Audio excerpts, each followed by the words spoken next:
어머니 이제 여기서 사셔야 해요. 산속 깊은 정신병원 앞. 아들 준호는 차가운 눈으로 윤정이를 내려다봤습니다. 간호사 두 명이 다가와 그녀의 팔을 붙잡았습니다. 놓으세요. 나 멀쩡한 사람이에요. 그녀는 버텨보지만 신발 한 짝이 벗겨져 자갈밭 위로 굴러 떨어졌습니다. 시끄러워요, 어머니. 며느리는 그 신발을 아무렇지 않게 발로 차버렸고 아들과 함께 차를 타고 떠나버렸습니다. 하지만 그들은 몰랐습니다. 그녀가 끝까지 놓지 않았던 그 가방 속 작은 물건 하나가 곧 그들의 삶을 정면으로 뒤흔들게 된다는 것을 말입니다. 과연 정신병원에 버려진 이 노모의 가방 속에는 무엇이 들어있었던 걸까요? 사연 시작 전 구독과 좋아요를 눌러주시고 어디서 듣고 계신지 댓글 남겨주시면 당신의 하루에 작은 기적이 깃들기를 바라겠습니다. 차는 벌써 2시간 넘게 달리고 있었습니다. 윤정이는 뒷좌석 창가에 앉아 밖을 내다보고 있었어요. 처음엔 익숙한 도심 풍경이었습니다. 높은 빌딩들 사이로 사람들이 오가고 신호등이 바쁘게 깜빡이는 거리였죠. 그런데 언제부터인가 풍경이 달라지기 시작했습니다. 빌딩은 점점 낮아지더니 어느새 사라졌고요. 이제는 양쪽으로 나무들만 빼곡하게 들어차 있었어요. 아스팔트로 포장된 도로도 끝이 났는지 차바퀴 아래서 자갈 구르는 소리가 계속 들렸습니다. 덜컹덜컹 돌멩이가 차체에 부딪히는 소리가 거슬렸어요. 윤정이는 핸드백을 열고 휴대전화를 꺼냈습니다. 화면을 켜보니 신호 막대가 하나씩 줄어들고 있었어요. 4칸이던 게 3칸, 2칸, 그러더니 완전히 사라졌습니다. 화면에는 서비스 지역이 아닙니다라는 문구만 떠 있었죠. 윤정이는 한숨을 쉬며 전화기를 다시 가방 안에 넣었어요. 얼마나 더 가야 하니? 윤정이가 조용히 물었습니다. 하지만 앞좌석에서는 아무 대답이 없었어요. 운전석에 앉은 아들 준호는 핸들만 꽉 쥔 채 앞만 뚫어져라 쳐다보고 있었고요. 조수석의 며느리 미경은 고개를 옆으로 돌린 채 창밖만 바라보고 있었습니다. 냉방은 켜져 있었지만 차 안 공기가 묘하게 무거웠어요. 숨쉬기가 답답했습니다. 산길은 점점 더 깊어졌어요. 나무 그림자가 길게 드리워져 있었고 해는 벌써 산 너머로 기울고 있었습니다. 윤정이는 손목시계를 들여다봤어요. 금색 테두리의 낡은 시계였는데 바늘이 오후 5시를 넘어가고 있었습니다. 바로 그때였어요. 준호가 갑자기 브레이크를 밟았습니다. 끽 차가 급정거하며 멈춰 섰어요. 윤정이의 몸이 앞으로 확 쏠렸다가 안전벨트에 걸려 다시 뒤로 젖혀졌습니다.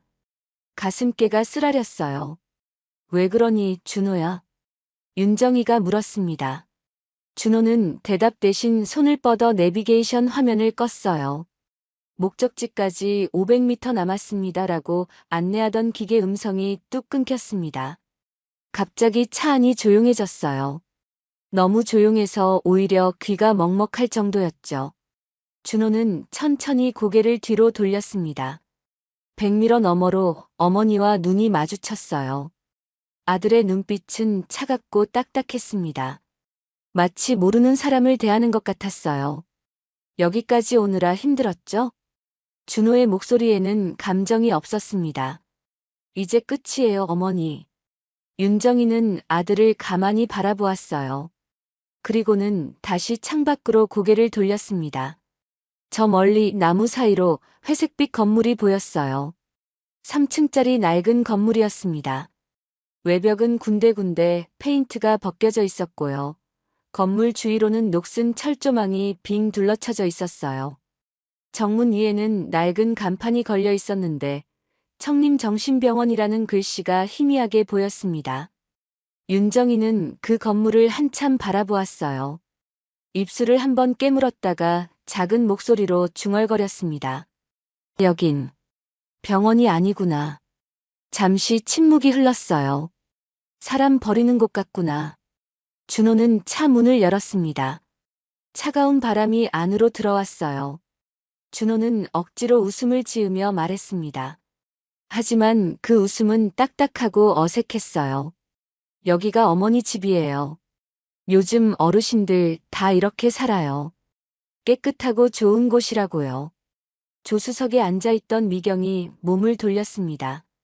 팔짱을 낀 채 시어머니를 쳐다보며 비웃듯 말했어요. 정신 멀쩡한 척하는 건 어머님 평생 하신 일이잖아요. 이제 그만 좀 하세요. 윤정이는 며느리를 조용히 바라보았습니다. 미경의 입가에는 조롱 섞인 웃음이 걸려 있었어요. 윤정이는 천천히 차 손잡이에 손을 얹었습니다. 차가운 금속 느낌이 손바닥에 와 닿았어요. 집으로 가자. 우리 집으로 돌아가자, 준호야. 윤정이의 목소리는 떨리지 않았습니다. 하지만 준호는 이미 차 밖으로 나와 뒷문을 열고 있었어요. 윤정이는 움직이지 않았습니다. 좌석에 그대로 앉아 있었죠. 그러자 준호가 어머니의 손목을 잡았어요. 거칠게 힘주어 잡아당겼습니다. 내려요, 어머니. 준호의 목소리는 낮고 단호했어요. 이제 여기서 사셔야 해요. 나는 안 내린다. 여긴 내가 있을 곳이 아니야. 윤정이는 좌석 손잡이를 붙잡으며 버텼습니다. 하지만 아들의 힘은 셌어요. 준호는 더 세게 어머니의 손목을 잡아당겼습니다. 윤정이의 몸이 좌석에서 끌려 나왔어요. 그 순간 발에 신고 있던 검정 구두 한 짝이 벗겨졌습니다. 신발은 차박 자갈밭에 떨어져 대굴대굴 굴러갔어요. 먼지가 하얗게 일었습니다. 윤정이는 비틀거리며 차 밖에 섰어요. 한쪽 발은 맨발이었고요. 뾰족한 자갈들이 발바닥을 찔렀습니다. 아팠지만 윤정이는 소리내지 않았어요. 그저 몸을 숙여 신발을 주우려 했습니다. 그때 미경이 차에서 내려 성큼성큼 다가왔어요. 하이힐을 신은 발로 그 신발을 툭 찼습니다. 신발은 멀리 날아가 풀숲 속으로 사라졌어요. 미경은 차갑게 한마디 던졌습니다. 이제 필요 없으니까요. 윤정이는 그 자리에 그대로 서 있었어요. 한쪽 발은 맨발인 채로요.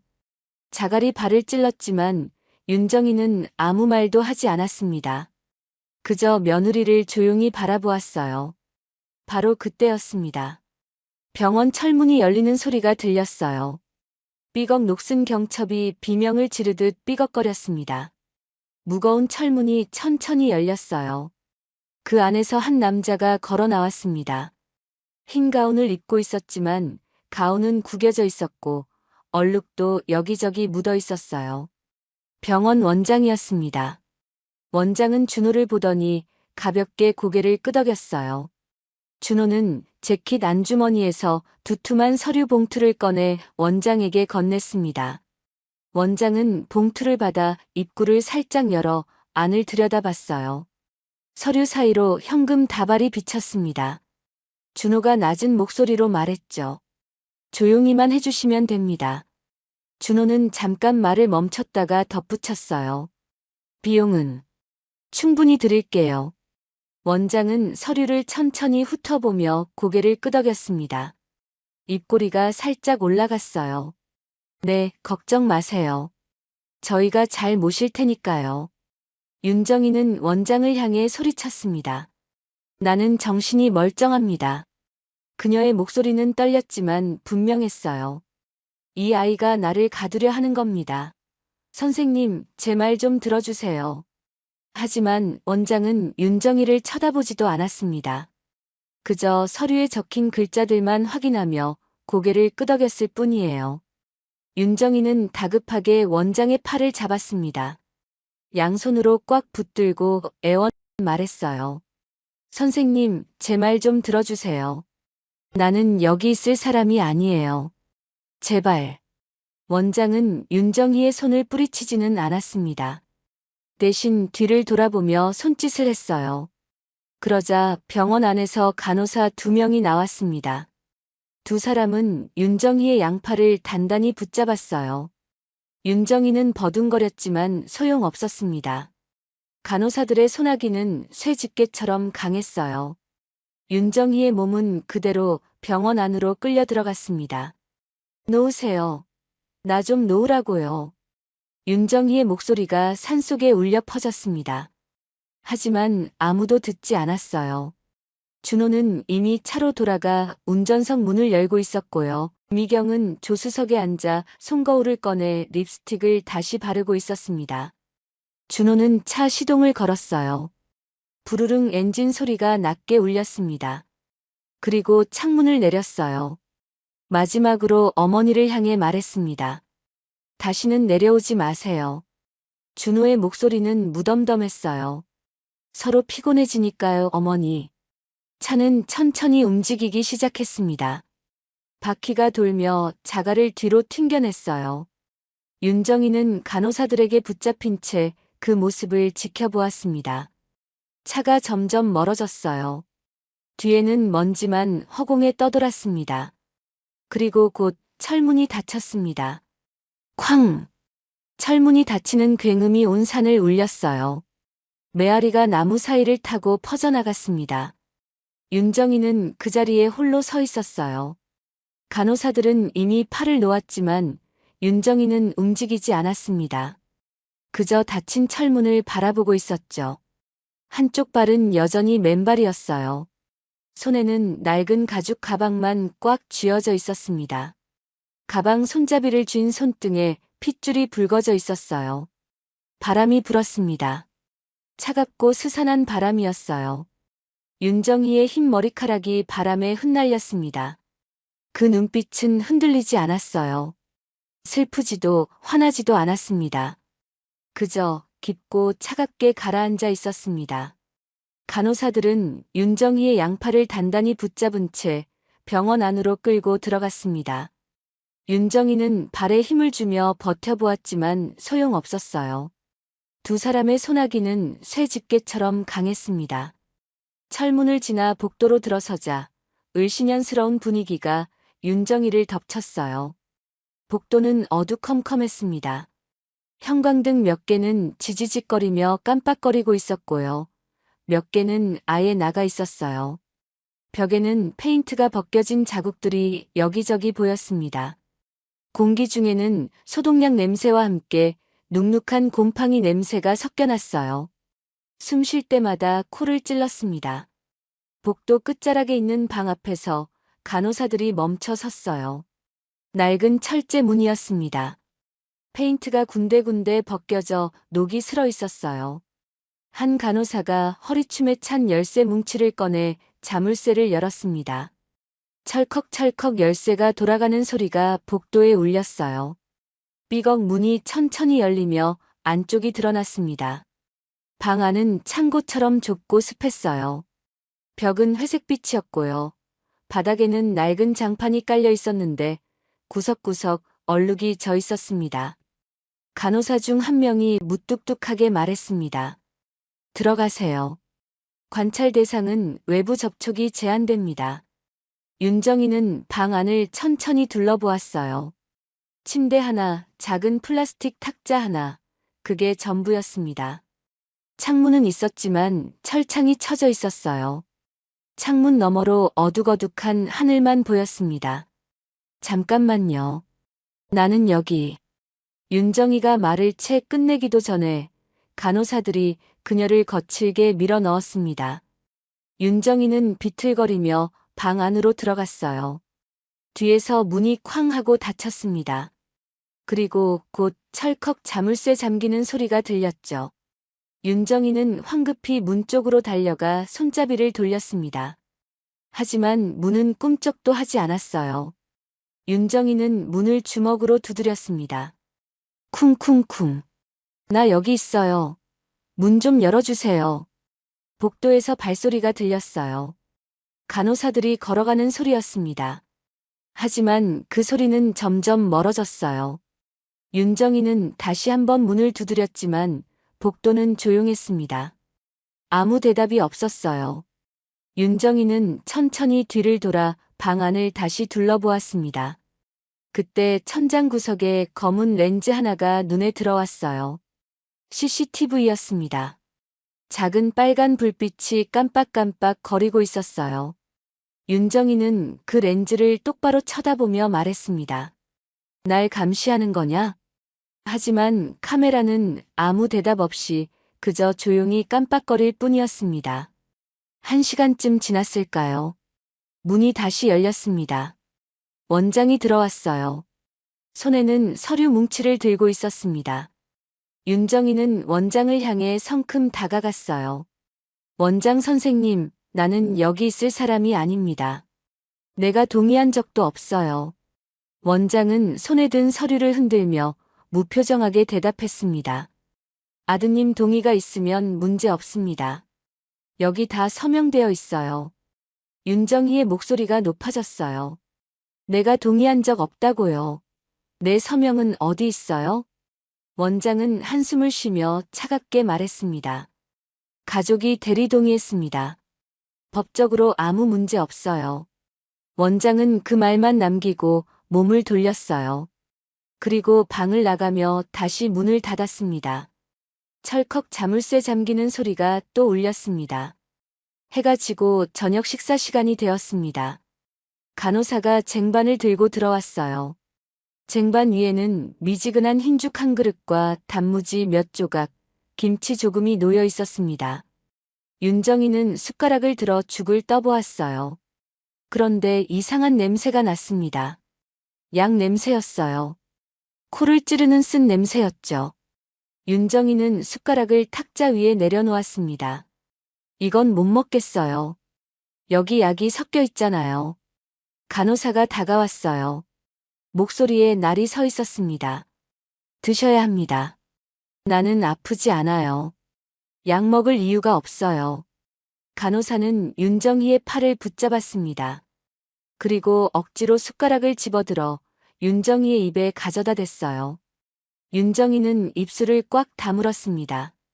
간호사가 더 힘을 주었지만 윤정희는 끝까지 버텼어요. 몇 번을 시도하던 간호사는 결국 쟁반을 집어들고 방을 나가버렸습니다. 문이 또 쾅 하고 닫혔어요. 밤이 깊어졌습니다. 창밖은 완전히 어두워졌고요. 복도 불빛도 하나씩 꺼져갔어요. 윤정이는 침대 모서리에 앉아 핸드백에서 휴대전화를 꺼냈습니다. 화면을 켜보니 여전히 신호는 없었어요. 하지만 윤정이는 아들의 번호를 눌렀습니다.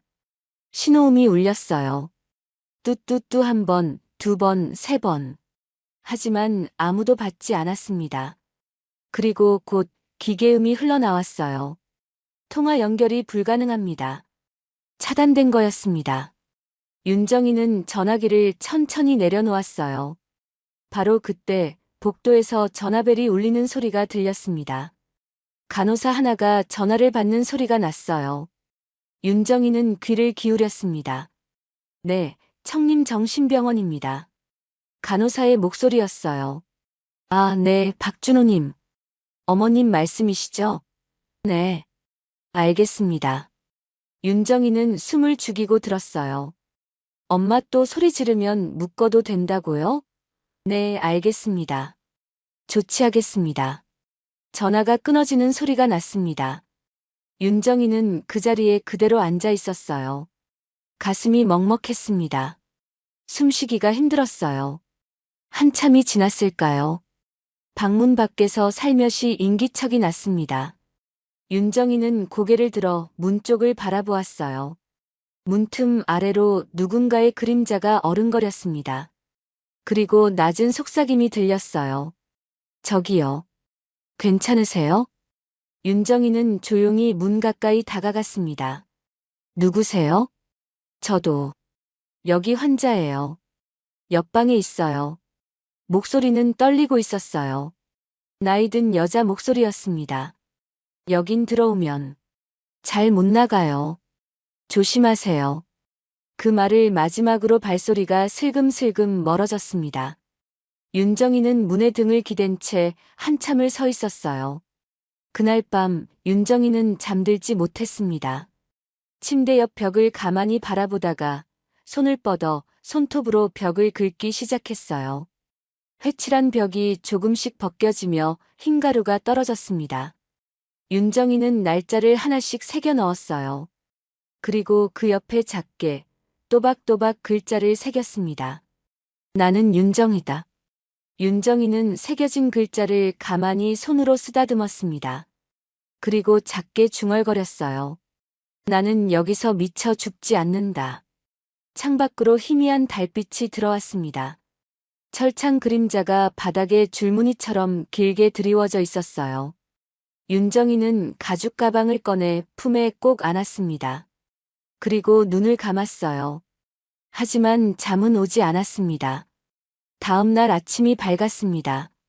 창밖으로 희미한 아침 햇살이 들어왔지만 철창 때문에 방 안은 여전히 어두웠어요. 윤정이는 침대 가장자리에 앉아 밤새 한숨도 자지 못한 얼굴로 창밖을 바라보고 있었습니다. 아침 7시쯤 복도에서 발소리가 들렸어요. 열쇠 뭉치 부딪히는 소리가 점점 가까워지더니 철컥철컥 자물쇠 돌아가는 소리가 났습니다. 방문이 열렸어요. 간호사 2명이 들어왔습니다. 한 명은 손에 커다란 검은색 비닐봉지를 들고 있었어요. 개인 물품 검사합니다. 다 꺼내 놓으세요. 간호사가 무뚝뚝하게 말했습니다. 윤정이는 침대 옆 바닥에 놓아둔 가죽 가방을 가만히 내려다보았어요.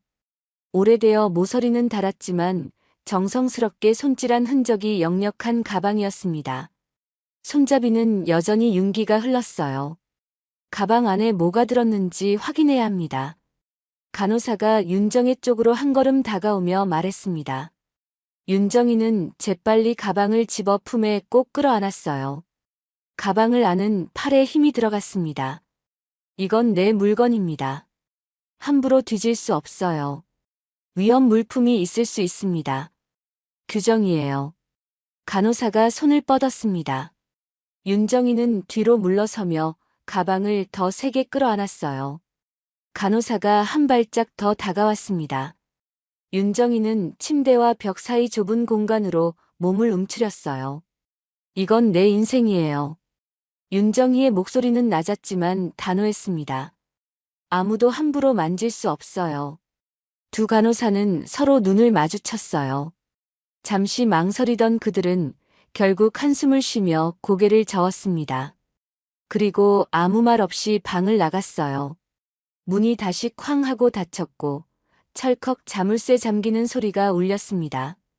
윤정이는 그제야 긴장을 풀고 천천히 숨을 내쉬었어요. 그날 밤이었습니다.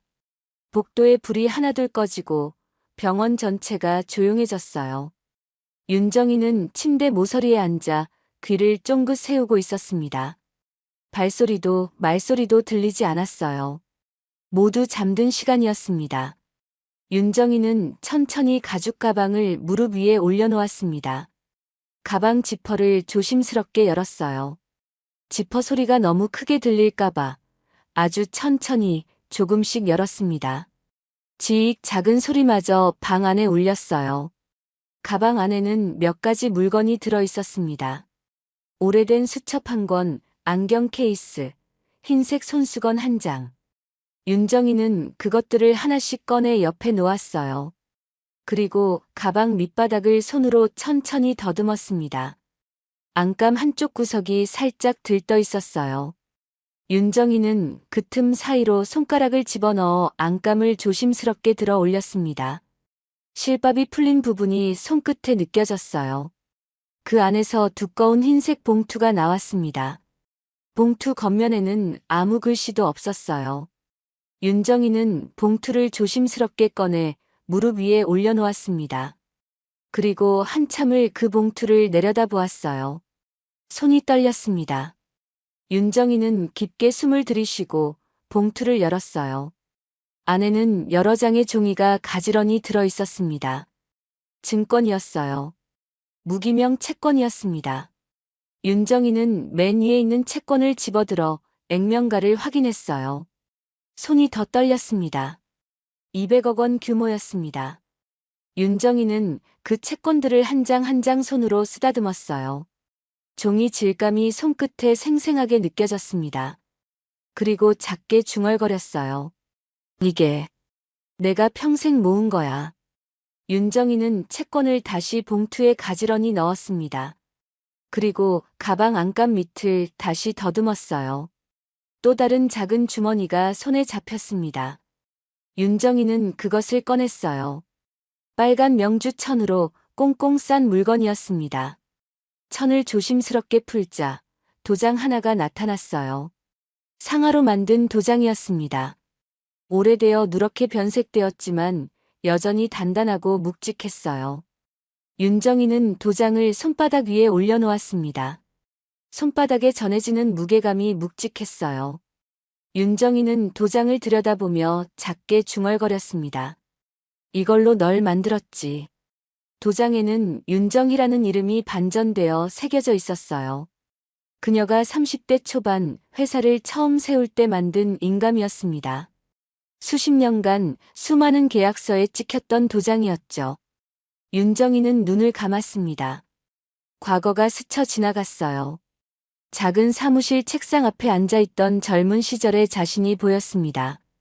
떨리는 손으로 이 도장을 꺼내 붉은 인주에 찍고 첫 계약서에 도장을 쿵 하고 눌렀던 순간이요. 빨간 인주가 종이에 선명하게 번지던 그 순간부터 모든 게 시작되었어요. 윤정이는 천천히 눈을 떴습니다. 그리고 도장을 다시 빨간 천으로 정성스럽게 싸서 주머니에 넣었어요. 다시 안감 속을 더듬자 마지막으로 작은 기계가 손에 잡혔습니다. 손바닥만 한 녹음기였어요. 윤정이는 녹음기를 꺼내 전원 버튼을 살짝 눌러봤습니다. 작은 초록색 불빛이 깜빡였어요. 배터리는 아직 살아있었습니다. 이 녹음기 안에는 그녀의 목소리가 담긴 파일이 저장되어 있었어요. 실명 녹취 승인용 장치였습니다. 법적 효력을 가진 음성 승인 파일이었죠.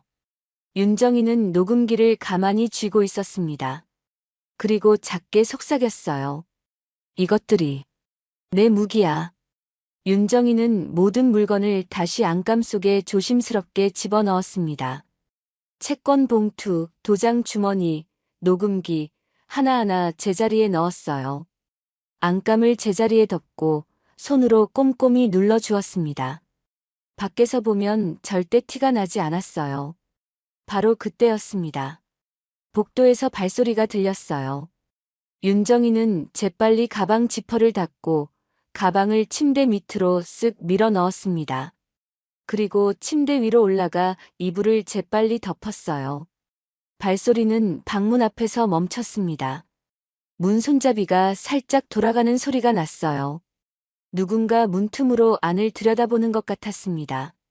윤정이는 눈을 꼭 감고 숨소리를 고르게 내며 자는 척했어요.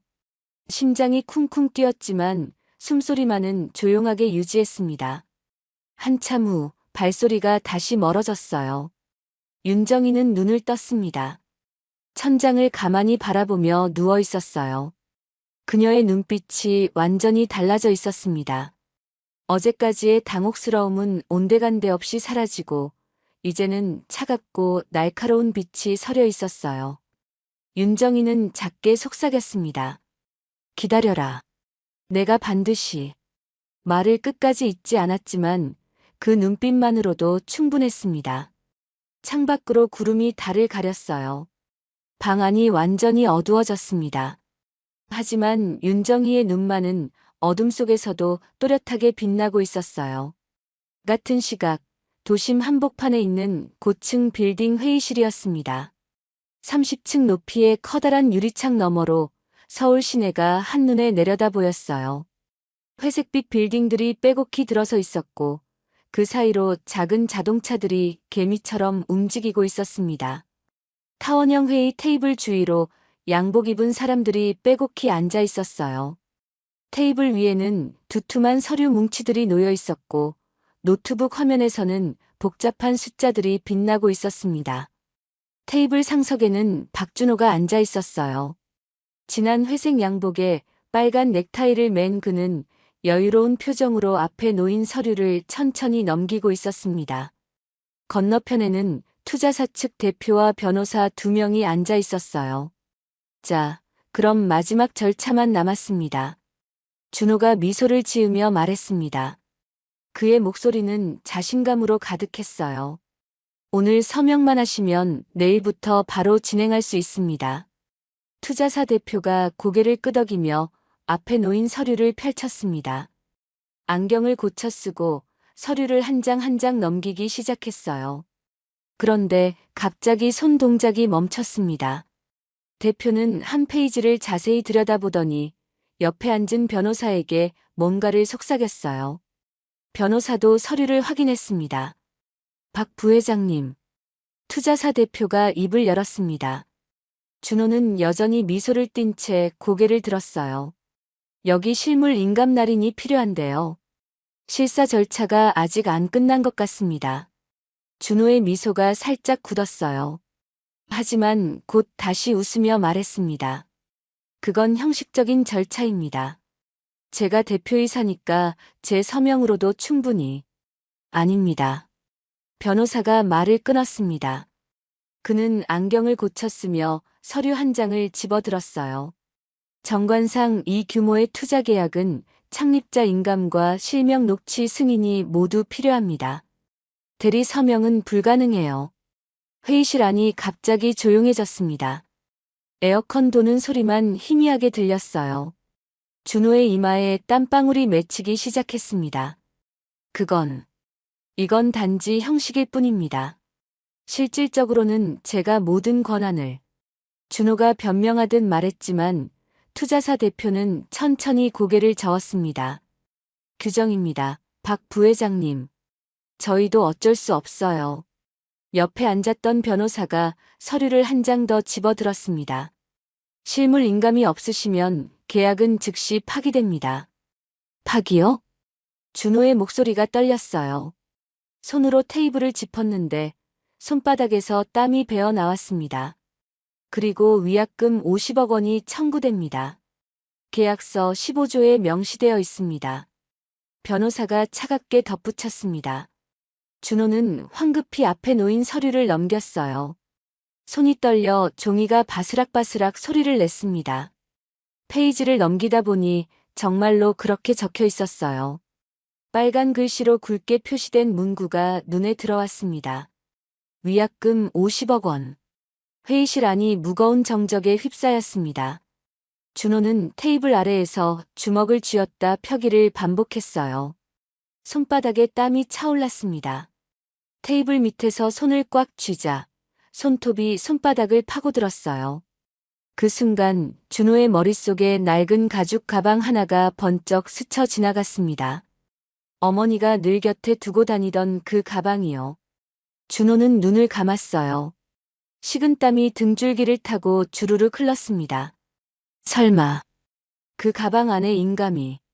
준호의 얼굴이 하얗게 질렸습니다. 부회장님? 비서가 조심스럽게 불렀습니다. 준호는 정신을 차리고 자리에서 벌떡 일어났어요. 의자가 뒤로 밀리며 소리를 냈습니다. 잠깐만 기다려 주십시오. 제가 확인 좀 하고 오겠습니다. 오늘 안에 결론 내주셔야 합니다. 투자사 대표가 손목시계를 들여다보며 말했습니다. 내일이면 계약 기한이 만료됩니다. 오후 6시까지입니다. 준호는 비틀거리며 회의실을 나왔어요. 문이 닫히자마자 복도 벽에 손을 짚고 거친 숨을 몰아쉬었습니다. 가슴이 답답했어요. 넥타이가 목을 조르는 것 같았습니다. 비서실장. 준호가 소리쳤습니다. 복도 끝에 서 있던 비서실장이 황급히 달려왔어요. 예, 부회장님. 청림 정신병원 위치 당장 확인해. 지금 당장. 준호의 목소리는 떨리고 있었습니다. 비서실장이 당황한 표정으로 물었어요. 예, 병원이요? 빨리 안해. 준호의 고함이 복도에 울렸습니다. 비서실장은 황급히 휴대전화를 꺼내 검색하기 시작했어요. 준호는 주머니에서 자기 전화기를 꺼내 아내 미경에게 전화를 걸었습니다. 신호음이 몇 번 울린 후 미경이 받았어요. 왜요, 당신? 회의 중 아니에요? 엄마 가방 아직 있지? 준호의 목소리는 다급했습니다. 숨이 차서 말이 끊어질 것 같았어요. 가방? 무슨 말이니? 미경의 목소리는 무심했습니다. 준호는 이를 악물었어요. 엄마가 들고 있던 낡은 가죽 가방 말이야. 병원에 아직 있냐고. 글쎄, 기억이 잘 나지 않는구나. 엄마 장난치지 마. 내가 찾기만 하면 가만 안 둬. 준호가 소리를 지르자 전화 너머로 미경이 놀란 기척이 들렸습니다. 준호는 전화를 끊고 벽에 등을 기댔어요. 병원에 전화해서 지금 당장 확인해봐. 준호는 가슴이 쿵쿵 뛰었습니다. 비서실장이 다가왔어요. 부회장님, 청림정신병원 위치 확인했습니다. 경기도 외곽 산속에 있습니다. 차 대령해. 지금 당장 가야 해. 준호가 비서실장의 말을 끊었습니다. 비서실장이 머뭇거렸어요. 하지만 회의가 아직. 이게 더 급하다고. 준호는 엘리베이터 쪽으로 비틀거리며 걸어갔습니다. 다리에 힘이 풀리는 것 같았어요. 뒤에서 회의실 문이 열리는 소리가 들렸습니다. 박 부회장님. 투자사 변호사가 복도로 고개를 내밀며 소리쳤어요. 시한은 오늘 오후 6시까지입니다. 그때까지 인감과 녹취 승인이 없으면 계약은 자동으로 파기됩니다. 알았어요. 준호가 뒤도 돌아보지 않고 소리쳤습니다. 엘리베이터 문이 열렸고 준호는 안으로 비틀거리며 들어갔어요. 문이 닫히며 그의 모습이 사라졌습니다. 엘리베이터 안 준호는 거울에 비친 자신의 모습을 보았습니다. 얼굴은 창백했고 이마에는 식은땀이 송골송골 맺혀 있었어요. 손은 계속 떨리고 있었습니다. 엘리베이터가 1층에 도착했습니다. 문이 열리자마자 준호는 지하 주차장으로 뛰어내려갔어요. 계단을 내려가는데 다리가 휘청거렸습니다. 난간을 붙잡고 간신히 균형을 잡았어요. 주차장에는 운전기사가 이미 차를 대기시켜 놓고 있었습니다. 청림정신병원으로. 빨리. 준호가 뒷좌석에 올라타며 소리쳤습니다. 차가 급발진하며 출발했어요. 타이어가 바닥을 긁는 소리가 주차장에 울렸습니다. 준호는 창밖을 바라보며 거친 숨을 몰아쉬었습니다. 손은 여전히 떨리고 있었어요. 차는 고속도로를 빠져나와 좁은 국도로 접어들었습니다. 양옆으로 나무들이 빽빽하게 들어서 있었어요. 도로는 점점 좁아지고 있었습니다. 아스팔트는 금이 가 있었고 도로 가장자리에는 풀들이 무성하게 자라 있었어요. 준호는 뒷좌석에 앉아 창밖만 바라보고 있었습니다. 손은 무릎 위에서 계속 떨리고 있었어요. 넥타이를 느슨하게 풀었지만 여전히 숨쉬기가 답답했습니다. 셔츠 깃이 땀으로 축축하게 젖어 있었어요. 빨리 좀 갈 수 없어? 준호가 운전기사에게 다급했습니다. 목소리에 조급함이 가득했어요. 운전기사는 백미러 너머로 준호를 힐끗 쳐다보며 대답했습니다. 지금도 최대한 빨리 가고 있습니다. 부회장님, 이 길이 좁아서. 됐어. 그냥 빨리만 가. 준호가 소리를 질렀습니다. 차는 속도를 조금 더 높였어요. 비포장 도로로 접어들자 차체가 덜컹덜컹 심하게 흔들리기 시작했습니다. 준호는 창문에 머리를 기대고 눈을 감았어요. 숨이 가빠지기 시작했습니다. 가슴이 서서히 조여오는 것 같았어요. 준호는 한 손으로 셔츠 단추를 하나 더 풀었습니다. 하지만 답답함은 사라지지 않았어요. 오히려 점점 더 심해졌습니다. 인감, 녹취기, 채권, 어머니. 머릿속에서 단어들이 빙글빙글 돌았어요. 준호는 손으로 가슴을 눌렀습니다. 심장이 미친 듯이 뛰고 있었어요. 쿵쿵쿵 귀에서 심장 뛰는 소리가 또렷하게 들렸습니다. 차가 마지막 언덕을 넘었습니다. 저 아래로 회색빛 건물이 나타났어요. 청림정신병원이었습니다. 녹슨 철조망이 건물을 빙 둘러싸고 있었고 정문 위에는 페인트가 벗겨진 낡은 간판이 걸려 있었어요. 저기입니다, 회장님. 운전기사가 말했습니다. 준호는 몸을 앞으로 숙이고 병원을 바라보았어요. 그 순간 숨이 더욱 가빠졌습니다. 목구멍이 조여오는 것 같았어요. 공기가 들어오지 않는 것 같았습니다. 부헉. 준호는 거친 숨을 몰아쉬었습니다. 손으로 셔츠 깃을 잡아당겼어요. 단추가 하나 뜯어질 듯 팽팽하게 당겨졌습니다. 하지만 숨은 점점 더 가빠졌어요. 과호흡이었습니다. 부회장님 괜찮으십니까? 운전기사가 놀라서 백미러로 준호를 쳐다보며 물었습니다. 준호는 대답하지 못했어요. 그저 입만 벌린 채 헐떡거렸습니다. 손이 떨리며 가슴 한가운데를 움켜쥐었어요. 차는 병원 정문 앞에 멈춰 섰습니다. 타이어가 자갈을 밟으며 지지직 소리를 냈어요. 준호는 문을 열려고 손잡이를 잡았습니다. 하지만 손에 힘이 들어가지 않았어요. 손잡이가 손바닥에서 미끄러졌습니다. 부회장님. 운전기사가 급히 차에서 뛰어내려 뒷문을 확 열었습니다. 준호는 차 밖으로 나오려 했어요. 한 발을 자갈밭에 내디뎠지만 다리에 힘이 완전히 풀렸습니다. 무릎이 꺾이며 몸이 앞으로 쏠렸어요. 쿵. 준호는 그대로 정문 앞 자갈밭에 무릎을 꿇고 주저앉았습니다. 양손으로 땅을 짚었어요. 뾰족한 자갈이 손바닥을 찔렀습니다. 하지만 그것보다 가슴 통증이 더 심했어요. 가슴이 쥐어짜듯 조이며 통증이 밀려왔습니다. 준호는 한 손으로 가슴 한가운데를 꽉 움켜쥐었어요. 식은땀이 얼굴에서 뚝뚝 떨어져 자갈밭을 적셨습니다. 누구 없어요. 사람 살려요. 운전기사가 병원 쪽을 향해 목청껏 소리쳤습니다. 병원 정문이 삐걱하고 천천히 열렸어요. 간호사 2명이 황급히 뛰어나왔습니다. 무슨 일이세요? 간호사 중 한 명이 다급하게 물었습니다. 이분이 갑자기 쓰러지셨어요. 숨을 제대로 못 쉬고 계세요. 간호사들이 준호 곁으로 달려왔습니다. 한 명이 무릎을 꿇고 준호의 손목을 잡아 맥박을 짚었어요. 다른 한 명은 병원 안으로 뛰어들어가며 소리쳤습니다. 원장님, 응급 환자예요. 준호는 땅바닥에 쓰러져 가쁜 숨을 몰아쉬고 있었어요. 시야가 점점 흐려지기 시작했습니다. 눈앞이 하얗게 번져나가며 사물의 윤곽이 흐릿해졌어요. 귀가 먹먹했습니다. 주변 소리가 물속에서 들리는 것처럼 멀고 웅웅거렸어요. 병원 안에서 바퀴 달린 들것이 나왔습니다. 간호사들과 흰 가운을 입은 원장이 함께 나왔어요. 그들은 준호를 들것에 조심스럽게 올렸습니다. 병원 안으로 옮기세요. 빨리. 원장이 다급하게 지시했습니다. 간호사들이 들것을 들어 올렸어요.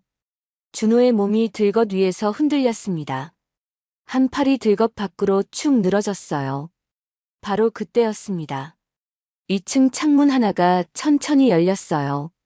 철창 너머로 누군가 밖을 내다보고 있었습니다. 윤정희였어요. 윤정희는 창가에 서서 아래를 가만히 내려다보고 있었습니다. 들것에 실려가는 아들의 모습이 또렷하게 보였어요. 준호는 얼굴이 새하얗게 질려 있었고 한 손으로 가슴을 움켜쥔 채 고통스러워하고 있었습니다. 윤정희는 그 모습을 조용히 지켜보았습니다. 표정이 천천히 변했어요.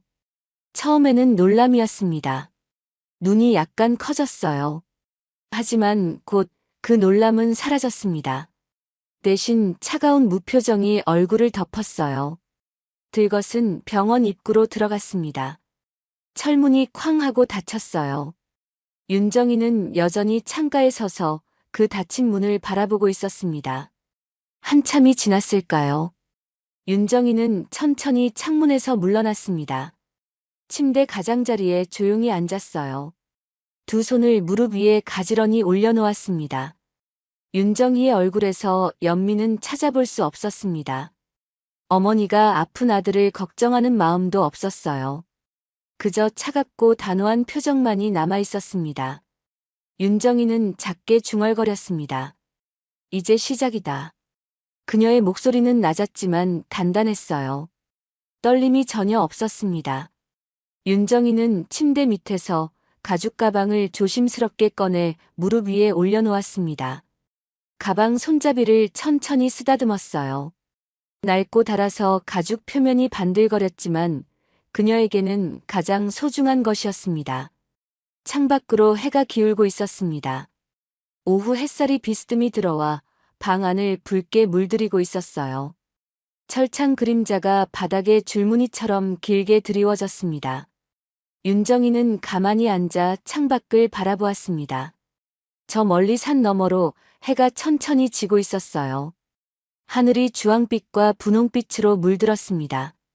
그녀의 눈빛은 더 이상 흔들리지 않았습니다. 연민은 완전히 사라졌습니다. 이제 남은 건 오직 하나뿐이었어요. 심판. 윤정이는 천천히 눈을 감았습니다. 그리고 깊게 숨을 들이쉬었어요. 폐 깊숙이 공기가 천천히 들어왔습니다. 다시 천천히 숨을 내쉬었어요. 눈을 떴을 때 그녀의 눈빛은 더욱 차갑게 빛나고 있었습니다. 아래층에서 소란스러운 소리가 들렸습니다. 의료진이 바삐 움직이는 발소리, 의료기계 작동하는 삑삑 소리, 누군가 다급하게 지시하는 목소리들이요. 윤정이는 그 소리를 들으며 가만히 앉아 있었습니다. 움직이지 않았습니다. 그저 기다렸습니다. 자신의 시간이 올 때까지. 이틀이 지났습니다. 윤정이는 침대 가장자리에 단정하게 앉아 있었어요. 등은 곧게 펴고 두 손은 무릎 위에 가지런히 올려놓고 있었습니다. 아침 식사 시간이 지났지만 그녀 앞 탁자에 놓인 쟁반은 손도 대지 않은 채 그대로 놓여 있었어요. 하얀 죽이 식어서 표면이 굳어가고 있었습니다. 간호사가 열쇠로 문을 열고 들어왔습니다. 쟁반을 보더니 혀를 차며 인상을 찌푸렸어요.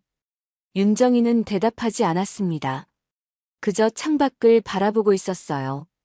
철창 너머로 푸른 하늘과 흰 구름이 천천히 흘러가고 있었습니다. 간호사가 성큼성큼 다가와 쟁반을 거칠게 들어 올렸습니다. 그릇이 덜그럭거리며 부딪혔어요. 간호사는 윤정이를 쏘아보며 말했습니다. 계속 이러시면 강제로라도 먹이게 됩니다. 윤정이는 천천히 고개를 돌려 간호사를 바라보았습니다. 그녀의 눈빛은 차갑고 단호했어요. 내 권리를 존중하시오. 목소리는 낮았지만 흔들림이 없었습니다. 간호사는 잠시 멈칫하더니 쟁반을 들고 황급히 방을 나갔어요. 문이 쾅 하고 닫혔습니다. 윤정이는 천천히 일어나 방문 쪽으로 조용히 다가갔어요. 귀를 문에 가까이 대고 기울였습니다. 복도에서 간호사들이 수군거리는 소리가 희미하게 들렸어요. 멀어지는 발소리, 웅얼거리는 목소리들이요. 윤정이는 방문에서 물러나 다시 침대에 앉았습니다. 두 손을 무릎 위에 올리고 창밖을 바라보며 조용히 기다렸어요. 오후 2시쯤이었습니다. 복도에서 낯선 발소리가 들렸어요. 구두 소리였습니다. 간호사들의 가벼운 운동화 소리와는 확연히 달랐어요. 묵직하고 단단한 남자 구두 소리였습니다. 발소리는 복도를 따라 점점 가까워지더니 그녀의 방문 앞에서 딱 멈췄어요. 잠시 정적이 흘렀습니다. 그리고 노크 소리가 들렸어요. 똑똑똑 3번, 일정한 간격으로요. 윤정이는 문을 바라보며 입가에 희미한 미소를 지었습니다. 알고 있는 노크 방식이었어요. 문이 천천히 열렸습니다. 50대 초반으로 보이는 남자가 들어왔어요. 검은색 정장을 단정하게 차려입고 은퇴 안경을 쓴 그는 가죽 서류 가방을 들고 있었습니다. 한진우, 윤정희의 비서실장이었어요. 한진우는 방 안을 천천히 둘러보았습니다. 좁고 습한 방, 낡은 침대, 철창이 처진 창문, 벗겨진 벽지를 하나하나 확인했어요. 얼굴이 굳어졌습니다. 하지만 곧 표정을 가다듬고 윤정희에게 공손하게 허리를 깊이 숙여 인사했어요. 회장님, 오랜만입니다. 윤정희는 고개를 끄덕이며 그를 맞았습니다. 진우 씨, 잘 왔어요. 한진우는 침대 옆에 놓인 플라스틱 의자를 조용히 끌어다 앉았어요. 서류 가방을 무릎 위에 올려놓고 지퍼를 조심스럽게 열었습니다. 두툼한 검은색 노트와 서류 뭉치가 들어 있었어요. 한진우는 노트를 꺼내 펼쳤습니다. 거기에는 빼곡하게 메모가 적혀 있었어요. 한진우의 단정한 필체였습니다. 그는 안경을 고쳤으며 한 페이지씩 천천히 넘기기 시작했어요. 회장님, 이곳은 명백한 불법 위반입니다. 한진우가 조용히 말을 꺼냈습니다. 이번 동의서에 회장님 서명이 어디에도 없습니다. 가족 대리 동의로만 처리되어 있습니다. 윤정이는 조용히 듣고 있었어요. 한진우는 노트의 한 페이지를 손가락으로 짚으며 계속 말했습니다. 법원 명령으로 CCTV 자료 확보를 진행 중입니다. 이틀 안에 영장이 나올 겁니다. 고마워요, 진우 씨. 윤정이가 잠시 말을 멈췄다가 물었습니다. 은서는요? 한진우의 표정이 부드러워졌습니다. 호주에서 귀국 준비 중입니다. 이틀 후면 인천공항에 도착합니다. 윤정이는 눈을 감았습니다. 깊게 숨을 들이쉬었어요. 가슴이 뜨거워졌습니다. 한참을 그렇게 있다가 천천히 눈을 떴어요. 은서한테는 제가 직접 말하고 싶어요. 물론입니다, 회장님. 바로 그때 방문이 아주 조심스럽게 열렸습니다. 한진우와 윤정이는 동시에 문 쪽을 돌아보았어요. 젊은 여자 간호사 하나가 고개만 살짝 들이밀며 주변을 살폈습니다. 복도를 한 번 더 확인한 후 재빨리 안으로 들어왔어요. 그리고 문을 조용히 닫았습니다. 손이 떨리고 있었어요. 간호사는 윤정이 앞으로 다가왔습니다. 입술을 깨물며 망설이다가 작은 목소리로 말했어요. 도와드리고 싶습니다. 윤정이는 그녀를 가만히 바라보았습니다. 간호사는 눈시울이 붉어지며 계속 말했어요. 목소리는 떨렸지만 진심이 담겨 있었습니다. 이곳이 제대로 된 병원이 아니라는 것, 돈만 받으면 누구든 가둔다는 것, 더 이상 이런 일을 보고만 있을 수 없다는 것을요. 윤정이는 천천히 고개를 끄덕였습니다. 그리고 침대 밑에서 가죽 가방을 조심스럽게 꺼냈어요. 가방을 열고 안에서 작은 녹음기를 꺼냈습니다. 손바닥만 한 크기의 검은색 녹음기였어요. 윤정이는 녹음기를 한진우에게 건넸습니다. 한진우는 녹음기를 받아 간호사에게 천천히 설명했어요. 어떻게 작동하는지, 어떤 것들을 녹음해야 하는지, 조심해야 할 점들은 무엇인지요. 간호사는 고개를 끄덕이며 한진우의 설명을 들었습니다. 한진우는 녹음기를 간호사에게 건넸어요. 간호사는 두 손으로 녹음기를 받아들었습니다. 손이 심하게 떨렸어요. 하지만 녹음기를 꽉 쥐고 고개를 끄덕였습니다. 윤정이는 간호사의 손을 가만히 덮었어요. 따뜻한 온기가 전해졌습니다. 간호사는 눈물을 닦으며 녹음기를 호주머니에 넣었습니다. 그리고 조용히 고개를 숙여 인사한 후 방을 나갔어요. 문이 소리 없이 닫혔습니다. 한진우는 서류 가방을 닫으며 천천히 일어섰습니다. 회장님, 이제 숨기지 말죠. 윤정이도 천천히 일어나 창가로 갔어요. 철창 너머로 저 멀리 하늘이 보였습니다. 구름이 천천히 흘러가고 있었어요. 네, 이제 시작합시다. 윤정희의 목소리는 단단했습니다. 한진우는 고개를 깊이 숙여 인사하고 방을 나갔습니다. 문이 닫히는 소리가 들렸어요. 윤정희는 홀로 창가에 서서 하늘을 바라보았습니다. 그녀의 눈빛에는 이제 두려움이 없었습니다. 오직 확신만이 있었어요. 심판의 시간이 다가오고 있었습니다. 그로부터 사흘 후였습니다. 서울 강남구에 있는 한진우의 사무실이었어요.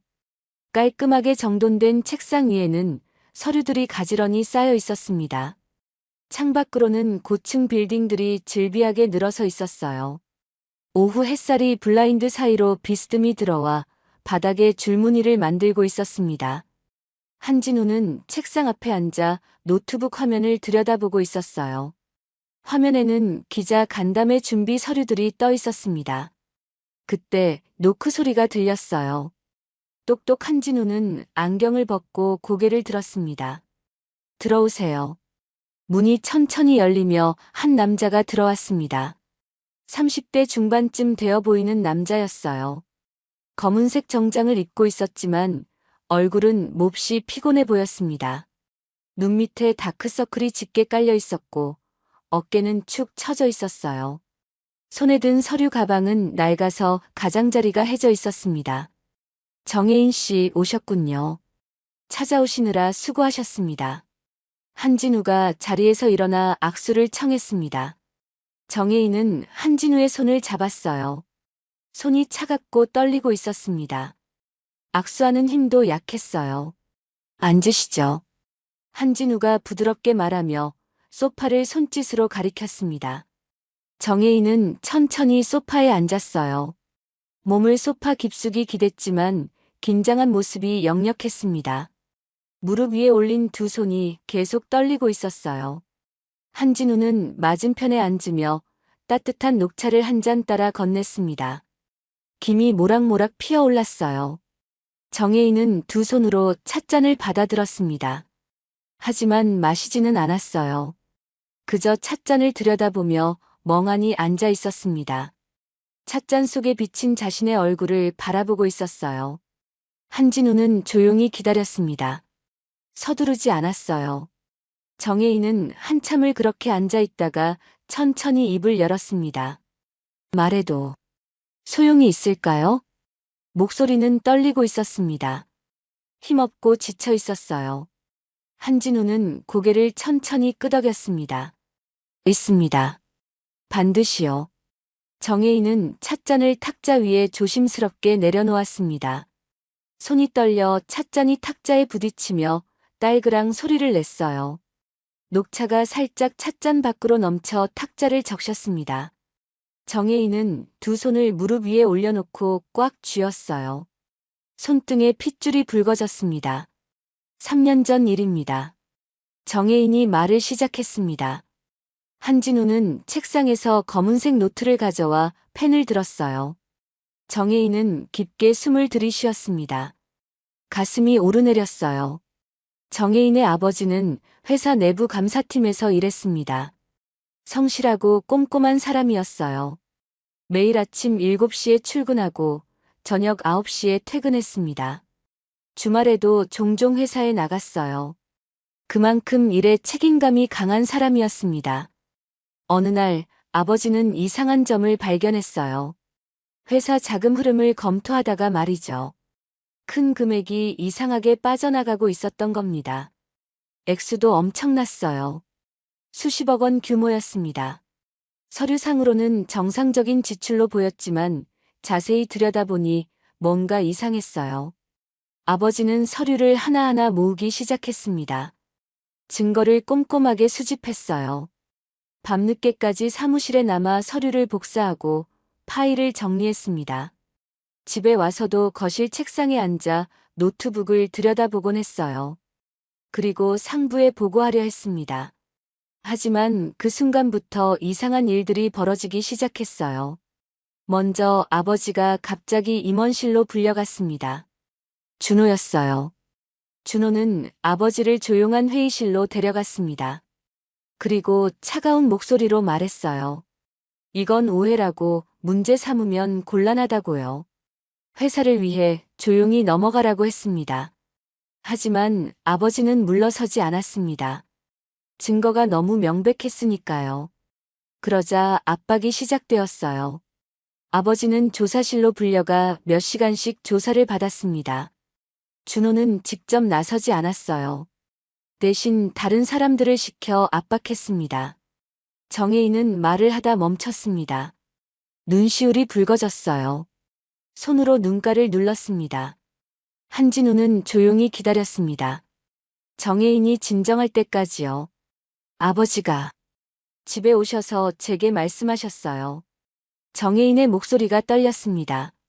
이건 잘못됐다고 반드시 바로 잡아야 한다고요. 정혜인은 손으로 얼굴을 감쌌습니다. 잠시 숨을 고르더니 다시 말을 이어갔어요. 어느 날 누군가 아버지에게 말했습니다. 정혜인의 이름을 직접 거론하며요. 대학원을 다니고 있던 정혜인의 미래를 위협했어요. 장학금을 끊겠다고, 취업에 불이익을 주겠다고 했습니다. 가족 생각해서라도 입 다물어. 아버지는 그날 밤 잠을 이루지 못했습니다. 거실을 왔다 갔다 하며 고민했어요. 정혜인은 방문 틈으로 그 모습을 지켜봤습니다. 아버지는 괴로워했어요. 밤마다 거실 책상 앞에 앉아 서류를 들여다보며 머리를 감싸 쥐었습니다. 정혜인은 그 뒷모습을 또렷하게 기억하고 있었어요. 구부정한 등, 하얗게 센 머리카락, 떨리는 손으로 서류를 넘기던 모습을요. 어느 날 저녁이었습니다. 아버지가 회사에서 늦게 돌아왔어요. 얼굴이 새하얗게 질려 있었습니다. 현관문을 열고 들어오다 비틀거렸어요. 신발도 제대로 벗지 못하고 벽에 손을 짚었습니다. 아버지. 정혜인이 황급히 달려가 아버지를 부축했습니다. 아버지는 한 손으로 가슴 왼쪽을 움켜쥐며 고통스러워했어요. 얼굴이 일그러졌습니다. 숨을 제대로 쉬지 못했어요. 119. 빨리 119 불러요. 정혜인이 소리쳤습니다. 급히 전화를 걸었어요. 하지만 구급차가 도착하기 전에 아버지는 정혜인 품에서 천천히 눈을 감았습니다. 아버지, 아버지, 정신 차려요. 제발. 정혜인이 울부짖었지만 아버지는 대답하지 않았어요. 병원에 도착했을 때는 이미 늦었습니다. 응급실 의사는 고개를 저으며 말했어요. 사인은 괄호사로 기록되었습니다. 정혜인은 이야기를 마치고 두 손으로 얼굴을 감싸고 흐느꼈습니다. 어깨가 들썩였어요. 한진우는 조용히 노트를 덮고 기다렸습니다. 장례식 때요. 정혜인이 눈물을 닦으며 다시 입을 열었습니다. 박준호 회장이 조화를 보냈습니다. 카드에 이렇게 적혀 있었어요. 고인의 명복을 빕니다. 정혜인은 주먹을 꽉 쥐었습니다. 손톱이 손바닥을 파고들었어요. 이건 사고가 아니었습니다. 살인이었어요. 한진우는 고개를 천천히 끄덕였습니다. 이제 진실을 밝힐 시간입니다. 정혜인은 눈물을 닦으며 창밖을 바라보았습니다. 석양이 지고 있었어요. 하늘이 주황빛으로 물들어가고 있었습니다. 네, 하겠습니다. 정혜인의 목소리는 떨렸지만 이제는 확신이 담겨 있었습니다. 일주일 후였습니다. 서울 시내 한복판에 있는 대형 호텔 컨벤션홀이었어요. 천장에는 화려한 크리스털 샹들리에가 걸려 있었고 넓은 홀 안에는 의자들이 빼곡히 놓여 있었습니다. 앞쪽 단상에는 긴 테이블이 놓여 있었고요. 그 뒤로 대형 스크린이 설치되어 있었어요. 스크린 아래로는 회사 로고가 새겨진 현수막이 걸려 있었습니다. 오늘은 그룹 창립 50주년 기념 공식 기자 간담회 날이었습니다. 기자들이 속속 입장하고 있었어요. 어깨에 카메라를 맨 방송국 관계자들, 노트북을 펼쳐놓은 신문 기자들, 녹음기를 꺼내 준비하는 사람들로 홀이 순식간에 가득 찼습니다. 홀 안은 웅성거림으로 가득했어요. 단상 옆 대기실에서 준호와 미경이 나란히 서 있었습니다. 준호는 진한 남색 양복을 입고 빨간 넥타이를 단정하게 매고 있었어요. 미경은 베이지색 정장을 입고 진주 목걸이를 하고 있었습니다. 두 사람 모두 화장을 정성스럽게 했어요. 준호는 거울 앞에서 넥타이를 다시 한번 매만졌습니다. 입가에 미소가 걸려 있었어요. 오늘이 전환점이 될 겁니다. 준호가 미경을 돌아보며 자신감 넘치는 목소리로 말했습니다. 미경도 미소를 지으며 고개를 끄덕였어요. 50주년이잖아요. 언론도 좋게 써줄 거예요. 비서가 대기실 문을 두드리고 들어와 시간을 알렸습니다. 준호는 깊게 숨을 들이쉬고 양복 소매를 매만졌어요. 그리고 대기실 문을 열었습니다. 복도를 지나 단상으로 향했어요. 구두 소리가 복도에 똑똑 울렸습니다. 홀 안으로 들어서자 카메라 플래시가 일제히 터졌습니다. 기자들이 일어서서 사진을 찍기 시작했어요. 셔터 소리가 연달아 들렸습니다. 준호는 손을 들어 가볍게 인사했어요. 미경도 옆에서 미소를 지으며 손을 흔들었습니다. 두 사람은 단상 테이블 중앙에 앉았습니다. 준호는 앞에 놓인 원고를 천천히 펼쳤어요. 리허설 때 여러 번 읽어본 원고였습니다. 마이크를 가까이 당기고 입을 열려는 순간이었어요. 홀 뒤쪽 문이 천천히 열렸습니다. 윤정이가 들어왔습니다. 준호의 손이 딱 멈췄어요. 원고를 쥔 손이 떨리기 시작했습니다. 얼굴이 순식간에 하얗게 질렸어요. 입술이 파르르 떨렸습니다. 윤정이는 천천히 홀 안으로 걸어 들어왔습니다. 단정한 검은색 한복을 입고 있었어요. 머리는 깔끔하게 빗어 올렸고 등은 곧게 펴져 있었습니다. 그녀의 뒤로 박은서와 한진우가 나란히 따라 들어왔어요. 기자들이 웅성거리기 시작했습니다. 고개를 돌려 뒤를 쳐다봤어요. 카메라가 일제히 윤정이를 향했습니다. 플래시가 쉴 새 없이 터졌어요. 윤정이는 단상 앞까지 천천히 걸어갔습니다. 한 걸음 한 걸음이 무거웠지만 흔들림이 없었어요. 그리고 단상에 앉아있는 준호를 똑바로 바라보았습니다. 준호는 의자에 앉은 채 얼굴이 굳어 있었어요. 손은 원고를 쥔 채 떨리고 있었습니다. 한진우가 단상 옆으로 걸어가 노트북을 조작했습니다. 대형 스크린이 켜졌어요. 화면이 밝아지며 영상이 나타나기 시작했습니다. 청림정신병원 정문이었습니다. 녹슨 철문, 낡은 간판, 주변을 둘러싼 철조망이 화면에 선명하게 비쳤어요. 그리고 화면이 바뀌었습니다. 윤정이가 차에서 끌려 내려오는 장면이었어요. 한쪽 신발이 벗겨져 자갈밭에 떨어지는 모습, 미경이 그 신발을 발로 차버리는 장면이 또렷하게 보였습니다. 홀 안이 순식간에 조용해졌습니다. 웅성거림이 뚝 끊겼어요. 기자들은 숨을 죽이고 스크린을 응시했습니다. 화면이 또 바뀌었습니다. 병실 앞모습이었어요. 좁고 습한 방, 철창이 쳐진 창문, 낡은 침대가 보였습니다. 윤정이가 침대에 앉아있는 모습이 나왔어요. 얼굴은 지쳐 있었지만 눈빛만은 살아있었습니다. 그리고 음성이 흘러나왔습니다. 준호의 목소리였어요. 전화 통화 내용이었습니다. 엄마 또 소리 지르면 묶어도 돼요. 홀 안에서 웅성거림이 터져 나왔습니다. 기자들이 수첩을 꺼내 급히 뭔가를 적기 시작했어요. 카메라가 일제히 준호를 향했습니다. 플래시가 미친 듯이 터졌어요. 준호는 자리에서 벌떡 일어서려 했습니다. 하지만 다리에 힘이 풀렸어요.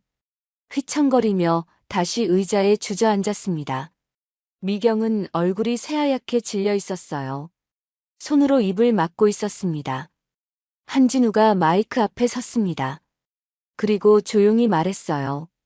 지금부터 증인의 증언을 듣겠습니다. 정혜인이 단상으로 천천히 올라왔습니다.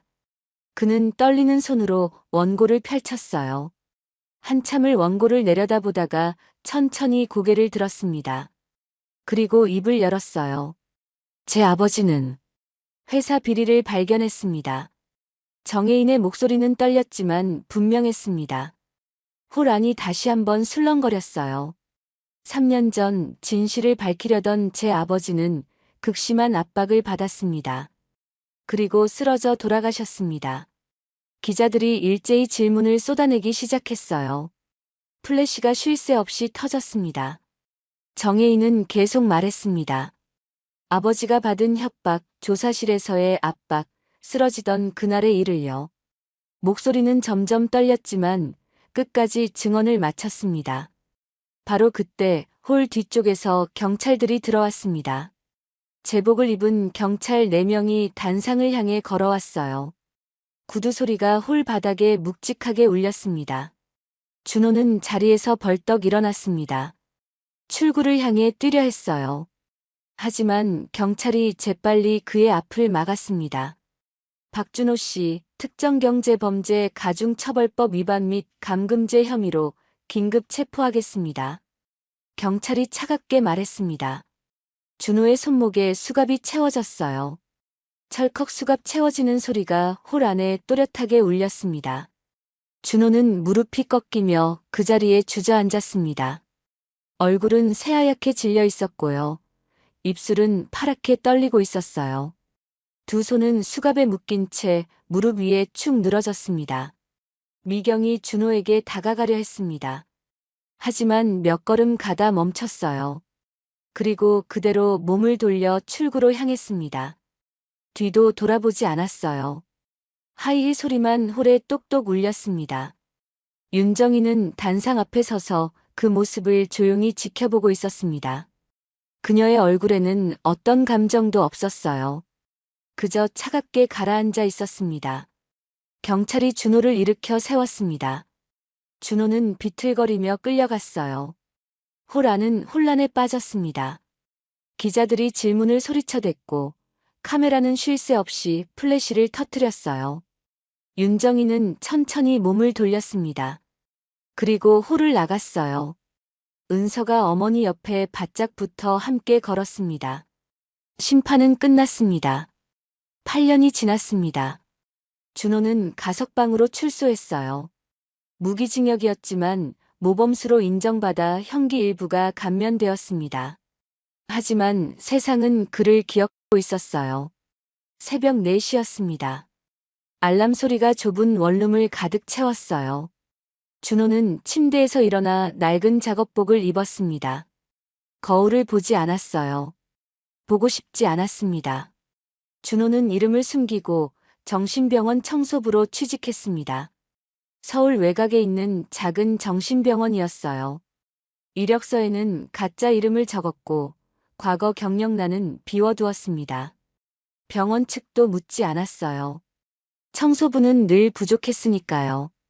새벽 4시 30분 준호는 병원에 도착했습니다.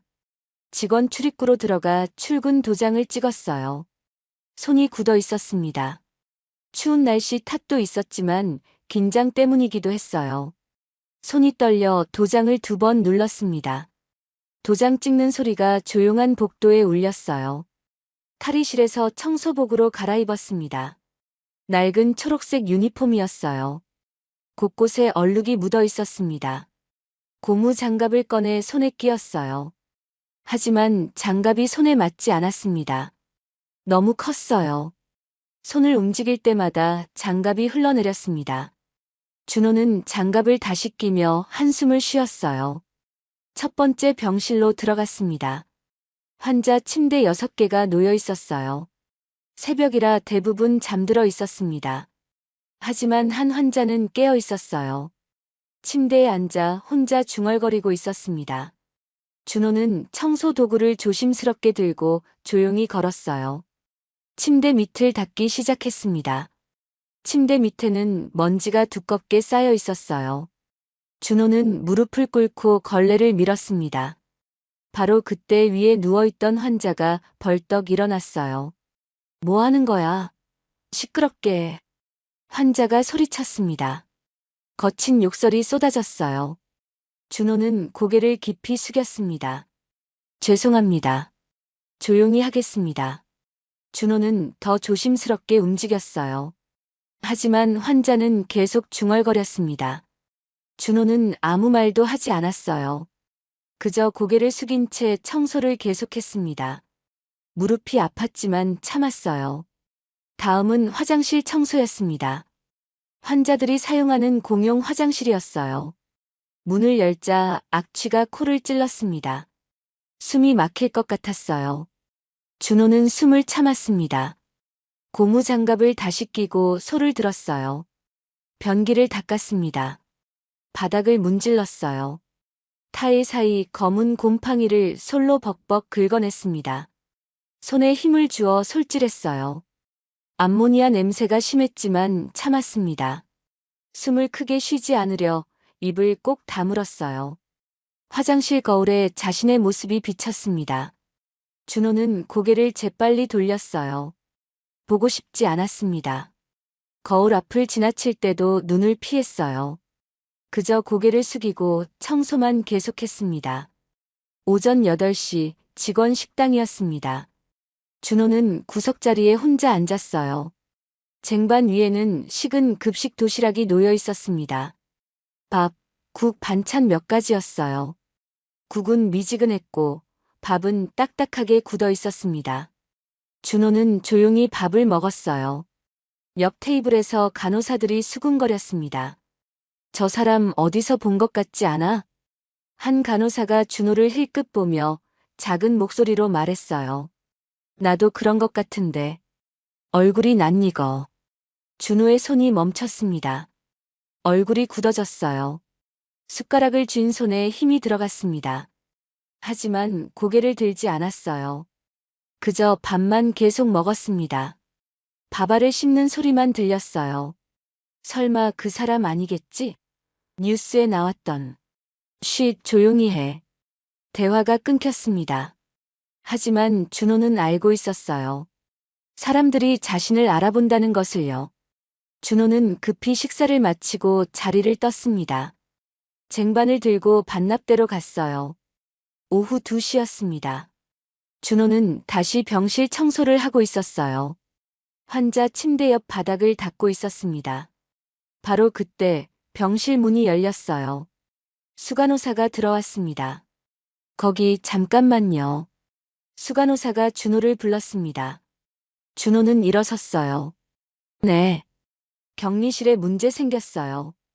빨리 가서 처리해요. 알겠습니다. 준호는 청소 도구를 들고 격리실로 갔습니다. 철문이 달린 방이었어요. 문을 열자 악취가 코를 찔렀습니다. 바닥에는 대소변이 있었어요. 준호는 마스크를 쓰고 안으로 들어갔습니다. 무릎을 꿇고 바닥을 닦기 시작했습니다. 더러운 물이 손에 묻었어요. 고무 장갑을 끼고 있었지만 물이 장갑 안으로 스며들었습니다. 손이 축축해졌어요. 준호는 손을 멈추지 않았습니다. 계속 닦았어요. 1시간 넘게 청소했습니다. 바닥이 깨끗해졌어요. 준호는 일어나 손을 씻었습니다. 세정제를 묻혀 손을 비볐어요. 하지만 손등에 남은 세정제 자국은 지워지지 않았습니다. 피부가 붉게 변해 있었어요. 따가웠지만 참았습니다. 퇴근 시간이었습니다. 준호는 탈의실에서 옷을 갈아입었어요. 거울 앞을 지나치다 잠깐 멈췄습니다. 거울 속 자신을 보았어요. 8년 전 자신과는 완전히 다른 모습이었습니다. 머리는 희끗희끗 새어 있었고 얼굴에는 주름이 깊게 패여 있었어요. 준호는 천천히 고개를 저었습니다. 과거를 떠올리지 않으려 애썼어요. 하지만 기억은 자꾸 떠올랐습니다. 컨벤셔널, 수갑, 플래시, 어머니의 차가운 눈빛이요. 준호는 고개를 세게 저었습니다. 그리고 탈의실을 나갔어요. 같은 시각, 서울 외곽 물류센터였습니다. 미경은 작업복을 입고 컨베이어 벨트 앞에 서 있었어요. 손에는 박스 테이프를 들고 있었습니다. 박스를 포장하는 일이었어요. 미경의 손은 거칠어져 있었습니다. 손톱은 짧게 잘려 있었고 손등에는 상처 자국이 여러 개 있었어요. 8년 전에 그 화려했던 모습은 온데간데 없었습니다. 명품 옷도 진주 목걸이도 이제 없었어요. 컨베이어 벨트가 돌아갔습니다. 박스가 쉴 새 없이 내려왔어요. 미경은 박스를 잡아 테이프를 붙였습니다. 같은 동작을 반복했어요. 손이 아팠지만 멈출 수 없었습니다. 퇴근 시간 미경은 혼자 물류센터를 나왔습니다. 버스 정류장으로 걸어갔어요. 비가 내리기 시작했습니다. 미경은 우산이 없었어요. 그냥 비를 맞으며 걸었습니다. 작업복이 젖어들었어요. 준호와 미경, 두 사람은 이제 서로 다른 곳에서 살고 있었습니다. 하지만 둘 다 과거를 벗어나지 못하고 있었어요. 그로부터 석 달 후였습니다. 산속 청림정신병원 앞이었어요. 윤정이는 차에서 내려 낡은 병원 건물을 바라보았습니다. 녹슨 철문, 벗겨진 페인트, 금이 간 벽이 그대로 남아 있었어요. 건물은 여전히 음산했습니다. 회장님 준비되었습니다. 한진우가 윤정희에게 말했습니다. 윤정이는 고개를 끄덕였어요. 은서가 어머니 옆에 바짝 붙어 섰습니다. 공사 감독이 다가왔습니다. 노란색 안전모를 쓰고 있었어요. 손에는 두꺼운 서류 뭉치를 들고 있었습니다. 언제든 시작하시라고 하시면 됩니다. 윤정이는 건물을 한참 바라보았습니다. 저 안에서 보냈던 날들이 떠올랐어요. 격리실, 철창, 차가운 바닥, 그리고 가죽 가방을 움켜쥐고 다짐했던 순간들이요. 신발이 벗겨져 자갈밭에 떨어졌던 그날도요. 윤정이는 깊게 숨을 들이쉬었습니다. 그리고 천천히 말했어요. 시작하세요. 공사 감독이 고개를 끄덕이고 무전기를 들었습니다. 철거 시작합니다. 중장비가 움직이기 시작했습니다. 굉음이 산속을 가득 채웠어요. 포크레인이 천천히 건물 쪽으로 다가갔습니다. 커다란 쇠팔이 건물 벽을 향했어요. 윤정이는 숨을 참고 지켜보았습니다. 쾅 첫 번째 충격이 가해졌습니다. 벽에 금이 갔어요. 먼지가 피어올랐습니다. 두 번째, 세 번째 충격이 이어졌어요. 벽돌이 우수수 떨어졌습니다. 벽이 무너지기 시작했어요. 윤정이는 그 모습을 조용히 지켜보고 있었습니다. 은서가 어머니 손을 잡았어요. 윤정이는 딸의 손을 꽉 쥐었습니다. 따뜻했어요. 건물이 천천히 무너져 내렸습니다. 먼지 구름이 하늘 높이 피어올랐어요. 철거 작업은 하루 종일 계속되었습니다. 윤정이는 끝까지 그 자리에 서서 지켜보았어요. 1시간이 지나고 2시간이 지나고 3시간이 지났습니다. 해가 지고 있었습니다. 건물은 거의 무너졌어요. 잔해만 남아 있었습니다. 부서진 벽돌, 휘어진 철근, 깨진 유리 조각들이 뒤엉켜 있었어요. 윤정이는 그 잔해를 바라보며 작게 중얼거렸습니다. 이제 정말 끝났구나. 은서가 어머니를 바라보았습니다. 윤정이의 눈가가 촉촉했어요. 하지만 눈물은 흘리지 않았습니다. 그저 깊게 숨을 쉬고 있었어요. 한 달이 지났습니다. 잔해는 모두 치워졌어요. 그 자리에는 새 건물이 올라가기 시작했습니다. 기초공사가 한창이었어요. 시멘트 믹서 트럭이 오가고 인부들이 분주하게 움직였습니다. 망치 소리, 드릴 소리가 산속에 울렸어요. 윤정이는 일주일에 2번씩 공사 현장을 찾았습니다. 공사 진행 상황을 직접 확인했어요. 설계도를 보며 건축가와 이야기를 나누었습니다. 건축가는 30대 중반으로 보이는 남자였어요. 여기 휴게실은 좀 더 넓게 해주세요. 윤정이가 설계도를 가리키며 말했습니다. 그리고 창문도 더 크게요. 햇살이 많이 들어와야 해요. 건축가는 고개를 끄덕이며 연필로 메모했습니다. 설계도 위에 표시를 했어요. 알겠습니다. 창문을 30cm 더 크게 하겠습니다. 석 달이 더 지났습니다. 건물 골조가 완성되었어요. 하얀 외벽이 햇살을 받아 빛나고 있었습니다. 창문들이 크게 나 있었어요. 윤정이가 요청한 대로였습니다.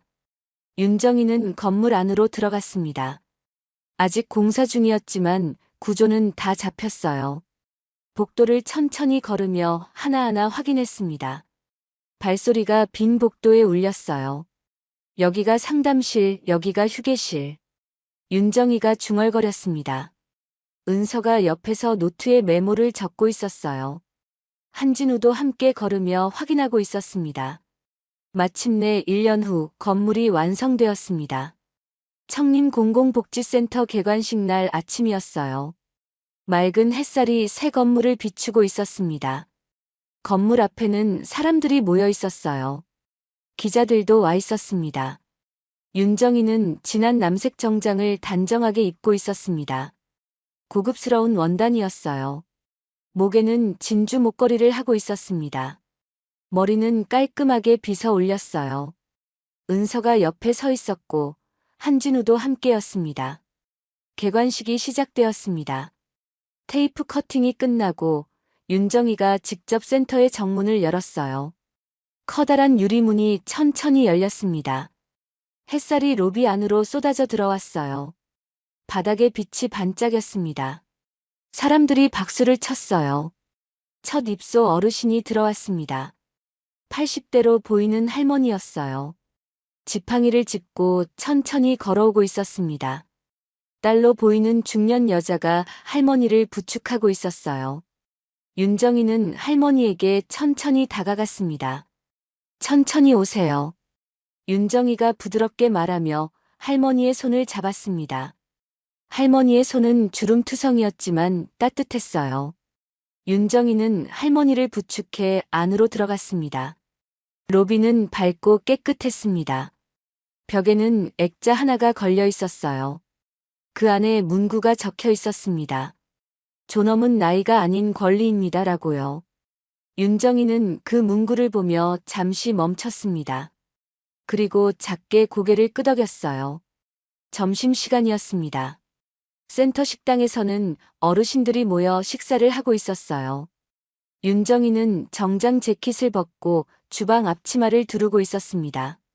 커다란 솥에서 국을 떠서 그릇에 담고 있었어요. 김이 모락모락 피어올랐습니다. 된장국 냄새가 구수하게 퍼졌어요. 맛있게 드세요. 윤정이가 한 어르신에게 국을 건네며 말했습니다. 어르신은 고개를 끄덕이며 숟가락을 들었어요. 한 숟갈 떠서 입에 넣었습니다. 아, 맛있네요. 정말 오래간만에 이런 국 먹어봅니다. 어르신이 눈을 감으며 말했습니다. 식당 안에는 식기 부딪히는 소리, 숟가락 소리, 작은 웃음소리들이 가득했습니다. 따뜻한 분위기였어요. 식사가 끝나고 어르신들은 각자 방으로 돌아갔습니다. 윤정이는 복도를 천천히 걸었어요. 방문들이 조용했습니다. 어르신들이 낮잠을 주무시고 계셨어요. 복도에는 잔잔한 숨소리만 들렸습니다. 평화로웠어요. 윤정이는 2층 사무실로 올라갔습니다. 은서가 책상에 앉아 운영 보고서를 보고 있었어요. 윤정이가 들어오자 은서는 보고서를 내려놓고 어머니를 바라보았습니다. 어머니, 서준이가 보낸 편지예요. 은서가 편지 한 통을 건넸습니다. 윤정이는 편지를 받아 조심스럽게 열었어요. 손자 서준이가 호주에서 보낸 편지였습니다. 편지지에는 또박또박한 한글이 적혀 있었어요. 할머니 잘 지내시죠? 저는 학교에서 발표를 했어요. 할머니 이야기를요. 선생님께서 정말 용감한 할머니라고 하셨어요. 친구들도 모두 박수를 쳤어요. 저도 할머니처럼 용기 있는 사람이 되고 싶어요. 사랑해요, 할머니. 윤정이는 편지를 읽으며 눈가가 촉촉해졌습니다. 편지를 가슴에 가만히 안았어요. 잠시 눈을 감았습니다. 깊게 숨을 들이쉬었어요. 어머니, 괜찮으세요? 은서가 물었습니다. 윤정이는 눈을 뜨고 고개를 끄덕였어요. 응, 좋은 편지야. 정말 좋은 편지. 저녁이 되었습니다. 윤정이는 센터 옥상 정원에 혼자 앉아 있었어요. 벤치에 앉아 하늘을 바라보고 있었습니다. 석양이 지고 있었어요. 하늘이 주황빛과 분홍빛으로 물들어가고 있었습니다. 구름이 천천히 흘러갔어요. 윤정이는 깊게 숨을 들이쉬었습니다. 그리고 천천히 내쉬었어요. 가슴이 시원했습니다. 그래, 나는 잘 살았다. 윤정이가 작게 중얼거렸습니다. 목소리는 단단했어요. 포기하지 않았어. 끝까지.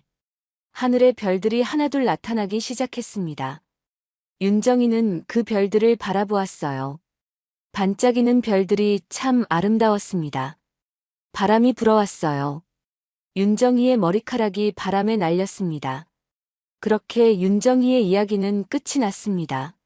하지만 그녀가 만든 변화는 계속될 것입니다. 청림공공복지센터에서, 그리고 그곳을 거쳐갈 수많은 사람들의 삶에서요.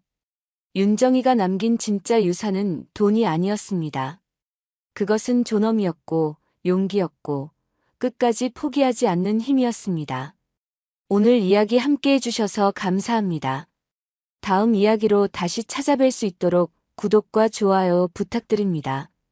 오늘도 함께 해주셔서 감사합니다.